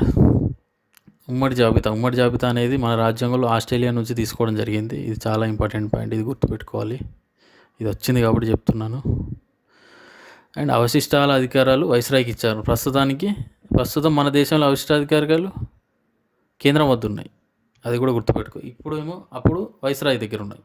సో స్వదేశీ సంస్థానాలు అప్పుడు అమల్లో చేరకపోవడం వల్ల అమల్లోకి రాలేదు. ఇంకో విషయం ఏంటంటే అప్పుడు రాష్ట్రంలో ద్వంద్వ ప్రభుత్వం ఏర్పాటు చేశారు 1919 చట్టం ప్రకారం. కానీ అది రద్దు చేశారు. 1935లో రద్దు చేసి కేంద్రంలో ద్వంద్వ ప్రభుత్వాన్ని ప్రవేశపెట్టారు. సేమ్ ద్వంద్వ ప్రభుత్వం అంటే రిజర్వ్డ్ అంశాలు, ట్రాన్స్ఫర్డ్ అంశాలు ఇంతకుముందు చెప్పిన విషయమే. రిజర్వ్డ్ అంశాలేమో వైస్రాయ్ చూస్తాడు ముగ్గురు కౌన్సిలర్ సహాయంతో. ట్రాన్స్పోర్ట్ అంశాలేమో గవర్నర్ జనరల్ మంత్రిమండలి సహాయంతో చూస్తాడు. దీనికి తేడా అంటే అవేమో కౌన్సిలర్ సహాయంతో, ఇదేమో మంత్రిమండలి. మంత్రిమండలి అంటే స్థానిక జాతీయ నాయకులు, స్థానిక ప్రతినిధులు ఉంటారు మన దేశం వాళ్ళు. ఇంకో విషయం ఏంటంటే అప్పుడు 1919లో కేంద్రంలో దిశభా విధానం, 1935లో రాష్ట్రంలో దిశభా విధానం. కన్ఫ్యూజ్ కావద్దు. ఇది దిశభా విధానం అండ్ ద్వంద్వ పాలన, ఇవి రెండు కొంచెం కన్ఫ్యూజ్ ఉంటాయి. 1919కి వెళ్ళినట్లయితే కేంద్ర స్థాయిలో దిశభా విధానం ఏర్పాటు చేశారు. అంటే కౌన్సిల్ ఆఫ్ స్టేట్స్ ఒకటి, సెంట్రల్ లెజిస్లేటివ్ అసెంబ్లీ ఒకటి. 1930కి వచ్చేసరికి రాష్ట్ర స్థాయిలో దిశభా విధానం. అండ్ 1919లో రాష్ట్ర స్థాయిలో ద్వంద్వ పాలన అనేది ప్రవేశపెట్టారు, అంటే డయార్కి. ఇంతకు చెప్పిన విషయమే. 1930కి వచ్చేసరికి రాష్ట్ర స్థాయిలో ద్వంద్వ పాలన రద్దు చేసిళ్ళు, కేంద్ర స్థాయిలో పెట్టారు ద్వంద్వ పాలన. కన్ఫ్యూజ్ కావద్దు, ఇది చాలా ఇంపార్టెంట్ పాయింట్. అండ్ దేశంలో మొత్తం 11 రాష్ట్రాల్లోని 6 రాష్ట్రాలలో ఇది ప్రవేశపెట్టారు దిశభా విధానం రాష్ట్ర స్థాయిలో. ఇంకో విషయం ఏంటంటే భారత రాజ్య కార్యదర్శి అని చెప్పాను కదా, బ్రిటిష్ మంత్రి కూడా ఉంటాడని చెప్పి, అతని కౌన్సిల్ను రద్దు చేశారు. ఎందుకంటే అవన్నీ మనకు బర్డెన్ అవుతుంది, నిధులని దుర్వినియోగం అవుతుందని చెప్పి. అండ్ ఆ కౌన్సిల్ బదులు 3 కంటే తక్కువ కాకుండా 6 మించిన సలహాదారులను భారత రాజ్య కార్యదర్శిగా నియమించారు. ఓకే. అండ్ ఈ చట్టం ప్రకారం కేంద్ర శాసనసభ పరిమాణాన్ని పెంచారు. కౌన్సిల్ ఆఫ్ స్టేట్స్ను 260కి, ప్రస్తుతం 250 ఉన్నాయి. అప్పుడే 260కి పెంచారు. అండ్ సెంట్రల్ లెజిస్లేటివ్ అసెంబ్లీని 375 పెంచడం జరిగింది. సో ఇంతకుముందు 1919లో ఎన్ని ఉండే ఒక్కసారి చూద్దాం. ఇదేంటంటే మనం కంపేర్ చేసుకుంటూ చదవాలి. కంపేర్ చేసుకుంటూ చదవకపోతే మనకు గుర్తుండదు. ఎందుకంటే 1909, 1919, ఆ తర్వాత 1935 ఇవన్నీ మనం చూస్తే కన్ఫ్యూజ్ అవుతాం. ఒకటేసారి మనం చదివితే, కంపేర్ చేసుకుంటూ చదివితే మనకు ఈజీ గుర్తుండే. అప్పుడు ఎంతమంది 60 మంది ఉండే, తర్వాత వచ్చేసరికి 260 అయింది. సెంట్రల్ లెజిస్లేటివ్ కౌన్సిల్లో 145, కిందికి వచ్చేసరికి ఎంత అయింది, 375 అయింది. సో అట్లా మనం చదువుకోవాలి. సో అట్లనే కమ్యూనల్ ప్రాతినిధ్యాన్ని కూడా అట్లనే కొనసాగించిళ్ళు. ఇది ఎస్సీలకే కాకుండా మహిళలు కూడా వర్తింపజేశారు. ఇంకో విషయం ఏంటంటే ఓటు హక్కును విస్తృతపరిచారు. జనాభాలో అప్పటికే 10% మందికి వచ్చింది ఓటు హక్కు అనేది. ఇంకో విషయం ఏంటంటే 1930 చట్టం ప్రకారం సుప్రీంకోర్టుని ఏర్పాటు చేశారు. 1773లో ఉన్న సుప్రీంకోర్టు అది వేరు, ఇది వేరు, కన్ఫ్యూజ్ కావద్దు. ఫెడరల్ కోర్టును ఏర్పాటు చేశారు. ఇందులో ఒక ప్రధాన న్యాయమూర్తి, 6 ఇతర న్యాయమూర్తులు ఉంటారు. అయితే దీనిలో ఏదన్నా మనకు న్యాయం జరిగినట్లయితే ప్రీవీ కౌన్సిల్కి అప్పీల్ చేసుకోవచ్చు. ప్రీవీ కౌన్సిల్ అంటే ఇంగ్లాండ్లో ఉంటుంది. సో ఇంగ్లాండ్లో వాళ్ళు ఎందుకు పెట్టారంటే ఇక్కడ నుంచి మళ్ళీ అక్కడికి వెళ్ళి న్యాయం కోసం అంత దూరం పోయే వాళ్ళు చాలా తక్కువ మంది ఉంటారని చెప్పి వాళ్ళకు అనుగుణంగా వాళ్ళు చట్టాలు చేసుకోవడానికి, తీర్పులు ఇవ్వడానికి ఇట్లా చేయడం జరిగింది. సో ఈ చట్టం ద్వారా ఇంతకుముందే చెప్పాను, బర్మాను భారతదేశం నుంచి విడదీసే. బర్మా అంటే మయన్మార్, తెలిసిన విషయమే. అలాగే ఒరిస్సా మరియు సింధ్ అనే కొత్త ప్రావిన్స్ని ఏర్పాటు చేశారు. ఇంకో విషయం ఏంటంటే ఫెడరల్ పబ్లిక్ సర్వీస్ కమిషన్ అంటే కేంద్ర స్థాయి అధికారాన్ని నిర్వహించడానికి, అండ్ రాష్ట్రాల్లో పబ్లిక్ సర్వీస్ కమిషన్ రాష్ట్ర స్థాయిలో ఉద్యోగులను నియమించడానికి. ఇంకోటి ఆర్బీఐ అనేది 1930లో ఏర్పడ్డది, 10 చట్టం ప్రకారం ఏర్పడ్డది. అందరికీ తెలిసిన విషయం. ఆర్బీఐ 1930లో ఏర్పడింది, 1949లో దాన్ని జాతీయం చేశారు. చాలా ఇంపార్టెంట్ పాయింట్. ఇంకో విషయం ఏంటంటే ప్రాంతాల స్వయం ప్రతిపత్తి అనేది ఈ చట్టం ద్వారా పొందుపరిచిన అత్యంత ముఖ్యమైన అంశం. స్వయం ప్రతిపత్తి ఇది ఎట్లా వచ్చింది? 1919లో రాష్ట్రంలో ద్వంద్వ పాలన ప్రవేశపెట్టారు. 1935లో అది రద్దు చేసిళ్ళు. సో రద్దు చేస్తే ఓన్లీ స్థానిక నాయకులు పరిపాలన సేవలు ఇస్తారు. కాబట్టి స్వయం ప్రతిపత్తి వచ్చేసింది, అట్లా చెప్పుకోవచ్చు. అది ఇంపార్టెంట్. అట్లా మనం చదువుకోవాలి. సో మొట్టమొదటిసారి రాష్ట్రాల్లో ప్రజాస్వామ్య ప్రభుత్వాలు ఏర్పడ్డాయి. ఎందుకంటే ద్వంద్వ పాలన రద్దయింది కాబట్టి ఓన్లీ స్థానిక నాయకులే పరిపాలన చేపడతారు. రాష్ట్ర స్థాయిలో ఇది మళ్ళీ కేంద్ర స్థాయిలో వాళ్ళే ఉన్నారు. కేంద్ర స్థాయిలో వైస్రాయ్ ఉన్నాడు, వైస్రాయ్ ఎగ్జిక్యూటివ్ కౌన్సిల్ ఉంది, అవన్నీ ఉన్నాయి. సో ప్రాంతీయ పరిపాలన అంశాలన్నీ మంత్రుల ఆధీనంలో బయలుదేరాయి. అంటే రిజర్వ్ ట్రాన్స్ఫర్ మొత్తం లోకల్ మంత్రులకే వచ్చినాయి. కేంద్ర నియంత్రణ చాలా వరకు తగ్గించబడింది. గవర్నర్లు రాష్ట్రాలకు రాజ్యాంగబద్ధమైన అధిపతులుగా పరిగణించబడ్డారు. సో ఈ చట్టం మీద విమర్శలు ఇంకా ఉన్నాయి. ఏంటిదంటే నువ్వు రాష్ట్ర స్థాయిలో ఇచ్చినావు, కేంద్ర స్థాయిలో మొత్తం చేయలే, పూర్తిగా స్వయం ప్రతిపత్తి ఇయ్యలే అని చెప్పి జవహర్లాల్ నెహ్రూ విమర్శించడం జరిగింది. ఇది ఖచ్చితంగా పిచ్చిది, సమూలంగా చెడ్డది, మొత్తానికి అంగీకృతమైనది, ఈ మొత్తానికి మా మీద రుద్దీలు అని చెప్పి మొహమ్మద్ అలీ జిన్నా అనేవాడు ప్రతిపాదించడం జరిగింది. ఈ చట్టాన్ని మా మీద బలవంతంగా రుద్దారు. ఇది బాహ్యం మీదనే కొంత ప్రజాస్వామ్య రూపం ఉన్నట్టు తోచిన లోపల మాత్రం అంతా శూన్యం అని చెప్పి మదన్మోహన్ మాలవీయ చెప్పడం జరిగింది. విన్స్టన్ చర్చిల్ ఏం చేశాడంటే ఇతను వేరే పార్టీకి చెందిన ఇతను ఆ తర్వాత 1940 ఆ టైంలో ఇతను రెండో ప్రపంచ యుద్ధం నాటికి బ్రిటిష్ ప్రధానమంత్రి అవుతాడు. ఇతను ఏం విమర్శించిందంటే హిట్లర్ మరియు ముస్సోలిని తరిపించే నియంతృత్వ అధికారాలు ఇచ్చారు వైస్రాయ్కి అని ఇచ్చాడు. దీనివల్ల రష్యాలోని జార్ చక్రవర్తుల కంటే వీళ్ళు ఎక్కువ నియంతృత్వం చేస్తారని చెప్పి విన్స్టన్ చర్చిల్ అతను క్రిటిసైజ్ చేయడం జరిగింది. ఇతను బ్రిటిష్ ప్రభుత్వంలో అప్పటికి ప్రతిపక్షంలో ఉన్నాడు, అతను ప్రధానమంత్రి కాలేదు అప్పటికి. సో అట్లా ఇచ్చాడు. సో 1940లో ఏంటంటే లార్డ్ లిన్లిత్గో అనే అతను ఏం చేశాడంటే ప్రతిపాదనలు చేస్తాడు. ఈ ప్రతిపాదనలను గాంధీజీ ఆగస్టు ప్రతిపాదనలు అని చెప్పి పేర్కొనడం జరిగింది. ఇది చాలా ఇంపార్టెంట్ పాయింట్. ఆగస్టు ప్రతిపాదనలు ఏ సంవత్సరంలో చేశారు, ఎవరు చేశారు? Lord Linlithgow. ఇంతకుముందు క్వశ్చన్ వచ్చింది గ్రూప్ 2లో. సో ఇతను ఏం చేశాడంటే రెండో ప్రపంచ యుద్ధం ఎప్పుడు జరిగిందంటే 1939 నుంచి 1945 వరకు జరిగింది. సో ఈ టైంలో వాళ్ళు రెండో ప్రపంచ యుద్ధంలో బిజీ ఉన్నారు, ఇంగ్లాండ్ వాళ్ళు. సో వీళ్ళు ఏం చేశారంటే రెండో ప్రపంచ యుద్ధం అయిపోయిన తర్వాత మేము స్వతంత్రాన్ని ఇస్తామని చెప్పి పేర్కొనడం జరిగింది. సో దీనికి గాంధీజీ ఒప్పుకోలేదు. ఎందుకంటే మీరు ఓడిపోతారో గెలుస్తారో కూడా తెలియదు, మేము ఎట్లా ఒప్పుకుంటాం, రెండో ప్రపంచ యుద్ధం ముగిసేదానికి మాకు అద్దు స్వాతంత్రం ఇప్పుడే మాకు కావాలి అని చెప్పి గాంధీ తాత చెప్పడం జరిగింది. ఇతని ప్రతిపాదనలు తిరస్కరించడం జరిగింది. సో ఇతను లాన్లిత్కో ఇంకేం ప్రతిపాదన చేశారంటే రాజ్యాంగ పరిషత్తులో అల్పసంఖ్యాక వారికి సముచిత ప్రాధాన్యం కూడా ఇస్తాము, వివిధ రాజకీయ పార్టీలకు చెందిన ప్రతినిధులు గవర్నర్ జనరల్ కార్యనిర్వాహక మండలిలో విస్తృతం చేస్తాం, మీ స్థానాల సంఖ్య పెంచుతామని చెప్పడం జరిగింది. సో గాంధీజీ ఏం చెప్పాడంటే మన నాయకులు ఏం చెప్పారంటే మాకు డొమినియన్ ప్రతిపత్తే కావాలి, దానికంటే తక్కువ అనేది మాకు ఏమొద్దు అని వీళ్ళు పేర్కొనడం జరిగింది. రెండో ప్రపంచ యుద్ధం అయిపోయేదాకా మేము ఆగలేము, మాకు స్వతంత్రం కావాలి, స్వతంత్రం కోసమే మేము పోరాడుతున్నామని నొక్కి వక్కానించడం జరిగింది. సో దీని తర్వాత క్రిప్స్ ప్రతిపాదనలు. సో 1942లో క్విట్ ఇండియా ఉద్యమం జరిగింది, అందరికీ తెలిసిన విషయమే. ఇది క్రిప్స్కు వ్యతిరేకంగా జరిగింది. ఇతను వచ్చాడు కాబట్టి క్విట్ ఇండియా అనే ఉద్యమం ఇతనికి వ్యతిరేకంగా జరిగింది. సో బ్రిటన్ ప్రధాని అప్పటికి విన్స్టన్ చర్చిల్ అయిపోయాడు రెండో ప్రపంచ యుద్ధం కాలం నాటికి.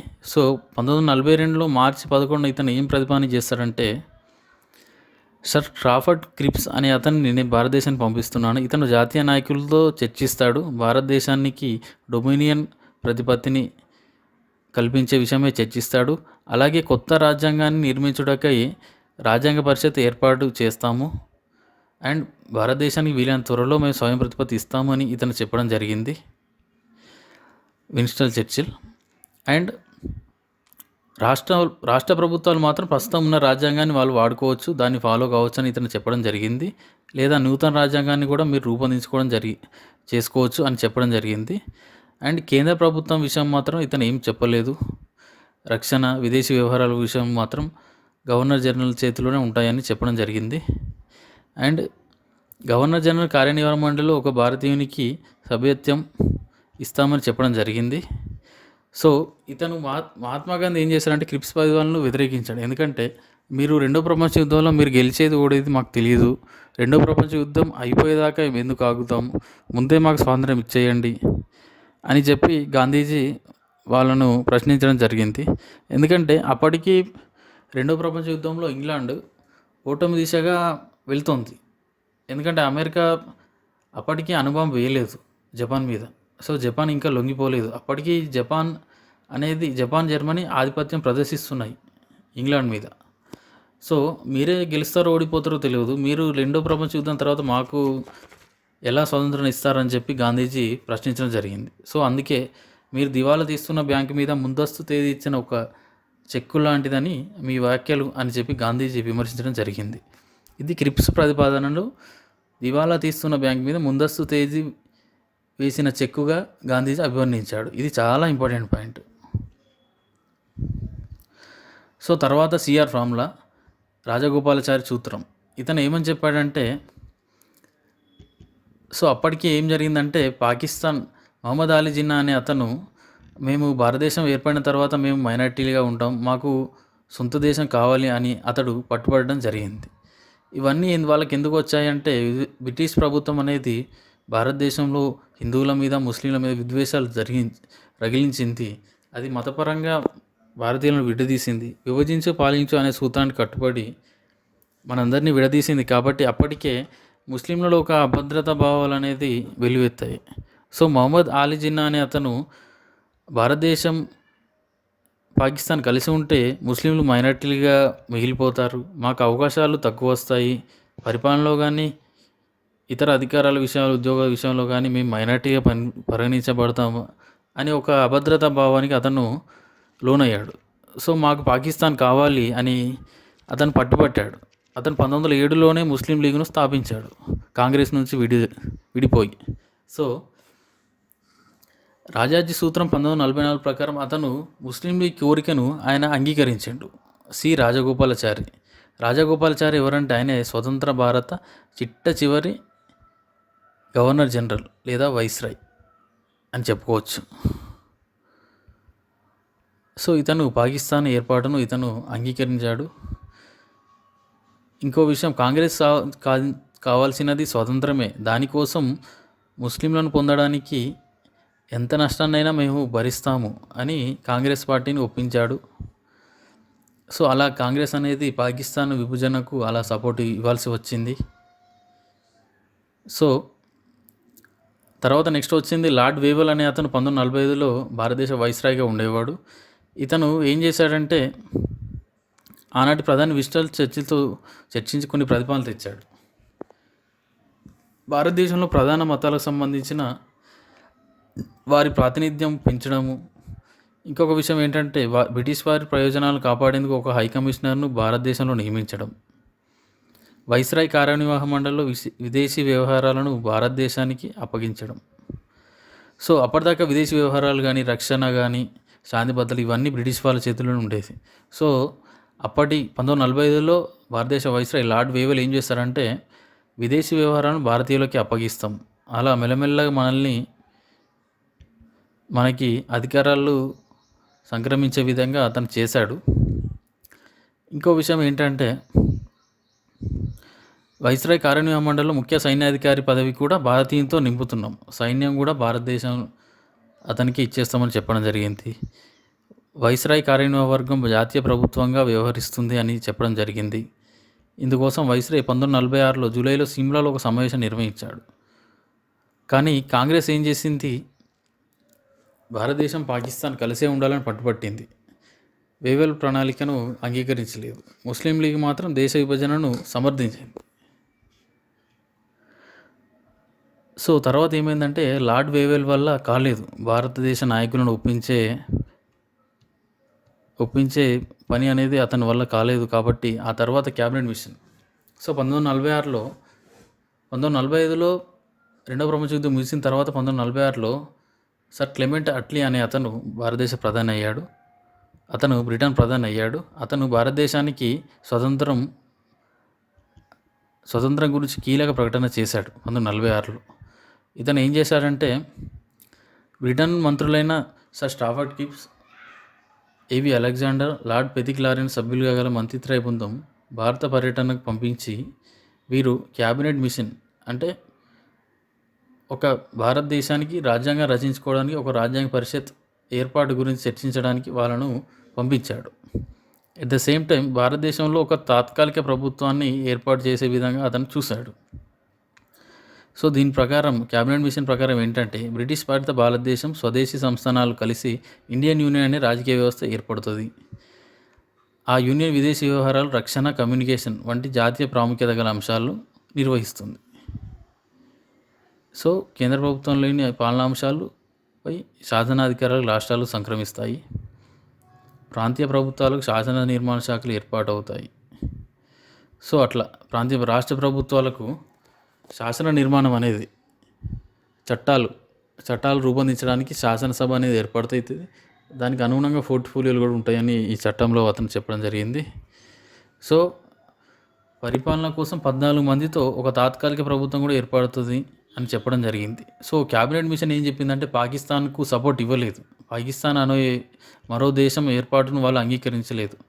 సో ఇతని వల్ల కూడా కాలేదు. సో రాజ్యాంగాన్ని రూపొందించేందుకు ప్రత్యేక రాజ్యాంగ పరిషత్ ఏర్పాటవుతుంది. సో 1946 సెప్టెంబర్ 2న తాత్కాలిక ప్రభుత్వం అనేది ఏర్పాటైంది. జవహర్లాల్ నెహ్రూ అధ్యక్షతన ఏర్పాటవ్వడం జరిగింది. సో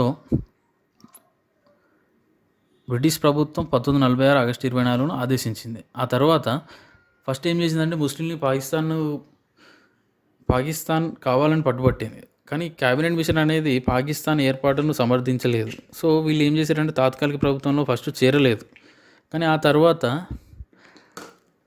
చేరింది. 1946 అక్టోబర్ 29న చేరడం జరిగింది. అంటే 2 నెలల తర్వాత చేరడం జరిగింది. సో కాంగ్రెస్ తరపున వల్లభాయ్ పటేల్, రాజేంద్ర ప్రసాద్, అరుణ అసఫ్ అలీ, రాజగోపాల్చారి, జగ్జీవన్ రామ్ వంటి ప్రముఖులు, ముస్లిం తరపున లియాఖత్ అలీ ఖాన్, జయన్ మండల్, గజ్నీఫర్ అలీ ఖాన్ వంటి వారు మంత్రివర్గంలో చేరారు.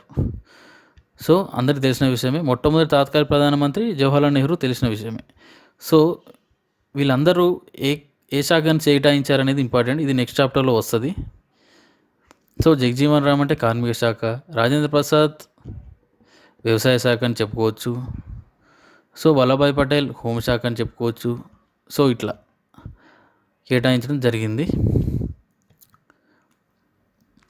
సో నెక్స్ట్ స్లైడ్ ఏంటంటే సర్ క్లెమెంట్ అట్లీ అనే అతను అప్పుడు భారతదేశ స్వాతంత్రం వచ్చినప్పుడు అతనే బ్రిటిష్ ప్రధాని. ఇతనే భారతదేశాన్ని యొక్క స్వాతంత్రాన్ని గురించిన ప్రకటన చేయడం జరిగింది. అతను ఫిబ్రవరి 20, 1947లో కామన్ సభలో మాట్లాడుతూ 1948 జూన్ కల్లా మీరు మెల్లగా రాజ్యాంగం తయారు చేసుకోండి, బ్రిటిష్ ప్రభుత్వం మేము వైదొలుగుతాం భారతదేశం నుంచి అని చెప్పాడు. కానీ ఆ తర్వాత అంతకుముందే 1947 ఆగస్టు 15 వరకే వాళ్ళు వైదొలగడం జరుగుతుంది. ఎందుకంటే మనం అప్పటికే 1946 డిసెంబర్ 6వ తేదీన మనకు రాజ్యాంగ పరిషత్ అనేది ఏర్పడింది. సో అప్పటికే మనం రాజ్యాంగ రచన ప్రారంభించాం, తయారు చేసుకున్నాం. సో అప్పటికే రాజ్యాంగం అనేది తయారవుతుంది కాబట్టి వాళ్ళు 1947 ఆగస్టు 15 వరకే వాళ్ళు వైదొలిగారు. సో ఈ ప్రకటనను మహాత్మా గాంధీ మీరు చేసిన అత్యుత్తమ ప్రకటనలు అని చెప్పి పొగడడం జరిగింది. అండ్ గాంధీజీ కూడా బాధపడ్డారు, ఎందుకంటే పాకిస్తాన్తో విడిపోయింది కాబట్టి గాంధీజీ అనేవాడు చాలా బాధపడ్డారు ఈ విషయంలో. సో భారతదేశానికి స్వతంత్రం వచ్చినప్పుడు అతని గవర్నర్ జనరల్ ఎవరంటే లార్డ్ మౌంట్ బాటన్, చిట్ట చివరి బ్రిటిష్ గవర్నర్ జనరల్. ఇతని తర్వాత చేపట్టింది C Rajagopalachari. So lord Mountbatten ఏం చేస్తాడంటే ఇండియాని విడదీస్తాడు, భారత్ పాకిస్తాన్ని 2 రాజ్యాలుగా విడదీశాడు.